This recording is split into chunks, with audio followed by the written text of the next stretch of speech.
Hey, good afternoon, everybody. It's June 29th, 2022. We're in the New Testament today. We're in the book of Matthew, and we're going to do chapter 8. All right, so who was Matthew? Well, he was also called Levi. He was the tax collector that Jesus called to be his disciple.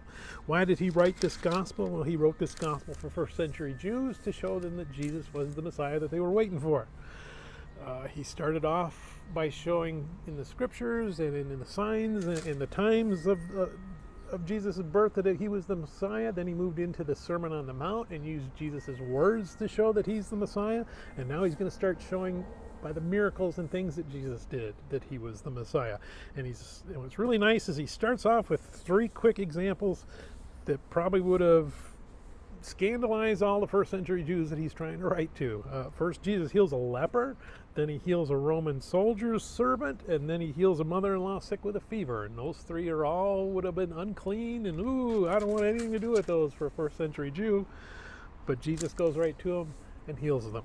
Not only that, in the case of the Roman general, the Gentile Roman general, the enemy that they were all thinking the Messiah was going to come and smite, he praises his faith and calls him more faithful than anyone in Israel. Then he goes on and talks about a couple of people who wanted to try and follow Jesus and some of the errors in that their thinking. Talks about Jesus calming a storm. And something to note on that is that's actually showing you that Jesus has power over the physical world. Not that he calms every storm in your life, but that, you know what, he can calm the wind, he controls nature, which is pretty significant for a first century Jew, because a first century Jew understands that the only one who can command nature is God. So he is right off the bat letting us know that he thinks Jesus is God. Then he talks about healing 2 men with demons. If you contrast this story to the one in Mark, Mark only talks about 1 man. There's an error. Well, you know what? Mark is probably just talking about the guy that Jesus is dealing with, whereas Matthew is into a little more details and wants to know, there were 2 guys here and they were over here.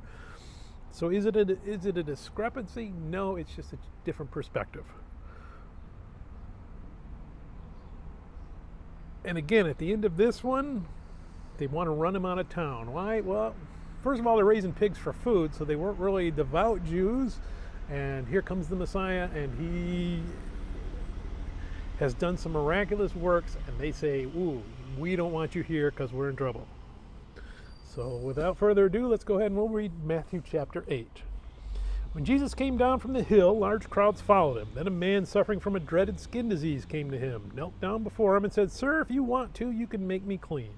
Jesus reached out and touched him. "I do want to," he answered. "Be clean." At once the man was healed of his disease. Then Jesus said to him, "Listen, don't tell anyone, but go straight to the priest and let him examine you in order to prove to everyone that you are cured. Offer the sacrifice that Moses ordered." When Jesus entered Capernaum, a Roman officer met him and begged for help. "Sir, my servant is sick in bed at home, unable to move and suffering terribly." "I will go and make him well," Jesus said. "Oh, no, sir," answered the officer. "I do not deserve to have you come into my house. Just give the order and my servant will get well. I too am a man under the authority of superior officers, and I have soldiers under me. I order this one go and he goes, and I order that one come and he comes, and I order my slave do this and he does it." When Jesus heard this, he was surprised and said to the people following him, "I tell you, I have never found anyone in Israel with faith like this. I assure you that many will come from the east and the west and sit down with Abraham, Isaac, and Jacob at the feast in the kingdom of heaven. But those who should be in the kingdom will be thrown out into the darkness, where they will cry and gnash their teeth." Then Jesus said to the officer, "Go home, and what you believe will be done for you." And the officer's servant was healed that very moment. Jesus went to Peter's home, and there he saw Peter's mother-in-law sick in bed with a fever. He touched her hand. The fever left her, and she got up and began to wait on him. When evening came, people brought to Jesus many who had demons in them. Jesus drove out all the evil spirits with a word and healed all who were sick. He did this to make come true what the prophet Isaiah had said. He himself took our sickness and carried away our disease. When Jesus noticed the crowd around him, he ordered his disciples to go to the other side of the lake. The teacher of the law came to him. "Teacher," he said, "I'm ready to go with you wherever you go." Jesus answered him, "Foxes have holes, birds have nests, but the Son of Man has no place to lie down and rest." Another man who was a disciple said, "Sir, first let me go back and bury my father." "Follow me," Jesus said, "and let the dead bury their own." Jesus got into a boat and his disciples went with him. Suddenly a fierce storm hit the lake and the boat was in danger of sinking, but Jesus was asleep. The disciples went to him and woke him up. "Save us, Lord," they said. "We are about to die." "Why are you so frightened?" Jesus answered. "What little faith you have." Then he got up and ordered the winds and the waves to stop, and there was a great calm. Everyone was amazed. "What kind of man is this?" they said. "Even the winds and the waves obey him." When Jesus came to the territory of Gadara on the other side of the lake, he was met by two men who came out of the burial caves there. The men had demons in them and were so fierce that no one dared travel on that road. At once they screamed, "What do you want with us, you Son of God? Have you come to punish us before the right time?" Not far away there was a large herd of pigs feeding, so the demons begged Jesus, "If you are going to drive us out, send us into that herd of pigs." "Go," Jesus told them, so they left and went off into the pigs. The whole herd rushed down the side of the cliff into the lake and was drowned.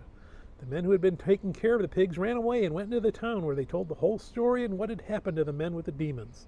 So everyone from the town went out to meet Jesus, and when they saw him, they begged him to leave their territory. May God bless the reading of his word, and may God bless you. Bye.